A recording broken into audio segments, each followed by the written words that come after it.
Hello, brothers and sisters. This is Sir Eisenstein, Captain of the Iron Hands. Today, we will look into a few quick tips that will improve your game both in a match and outside of it. And starting our list with a new mechanic from the latest update is, if you click on your challenge crate, on the bottom here, you will see a faction icon. So if you click here and choose a set faction, this will increase your chances of getting that faction cards from the challenge crates. So if you're after salamanders, for example, you click on the salamanders here, and next time you collect the crate, you will get more salamanders cards. And a bonus point on the challenge crate is, try to do them every day. Now, it might be challenging, as the name implies, but the trick is to create a specific deck for the specific task in the challenge and play in practice mode, or even easier, ask to your lodge or your game friends. In my scenario, it says put basic troops 9 cost or more, and I need 10 of them. What I will do is just go to my lodge with a special deck, just drop a message and do a practice match, and you will get it quite easy, and doing it every day, it adds up. Number 2, do not forget to log in every day. Not only this allows you to open the veteran shop and increases chances of buying specific card that you like, it's also a little bit of a bragging rights. So normally you will only get this shop, and if you were to log in 7 days in a row, you will also have access to the veteran cards. So if you're after a BCR specifically, you would have lost it today if you didn't have the veteran status. And as I mentioned earlier on, it sort of gives you a bit of a bragging rights. You know, you can always go in here quite handy and check how many days you've been logging into this game, how much time you sort of killed off in the name of the Emperor. This is not even high. The highest I know is in around 1100 in my clan. Number 3, while I mention my lodge, do not forget to join the lodge as well. Not only they are great sources of community, help and support, but you also get free crate at the end of every single event. Now the quality depends on the total points of your lodge, but if you join a lodge, at the end of it, you will see on the right here that you will get a free crate. I actually didn't know this. I didn't want to join a lodge myself for a long time, thinking I wasn't good enough, and it's literally a free crate. And if you can hit as a lodge 25,000 points in each event, you will get a legendary drop. Number 4, do not emote spam during the games. I think it's important to point out that it's cool to say hello, and on a couple of times during the match or important turning points, just use few emotes. That's completely fine. But spamming emotes non-stop can be really annoying and damage your reputation in the game. Remember that this is a fairly small game, and most people, especially on Terra and high tiers, get to know you over time. And I know for a fact that my lodge wouldn't recruit a number of people on the basis of how toxic they are. Number 5 is, if you are on an event run without any losers, at the end of the event you will get a ticket refund on top of the win crates.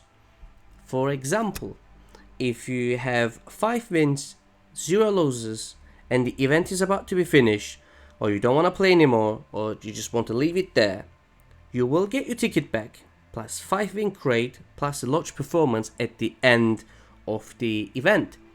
This is also useful that, let's say, you click this, you go to the screen, and you don't get the warlord you want to play, or the cards you're choosing is quite poor, so you just don't play in any matches. And at the end of the event, you will get the ticket you spent back. And while we're talking about the events, let's give a couple of quick tips. If you want to do 10x runs, it's quite good if you're confident about it, but do not do 10x runs if you don't really feel confident about it. You can raise quite a bit of tickets in this way. The daily crates are one of the best sources to obtain event tickets. You will get a daily mission every day. What you need to do is win 5 matches, and then each daily mission will give you 1 event ticket.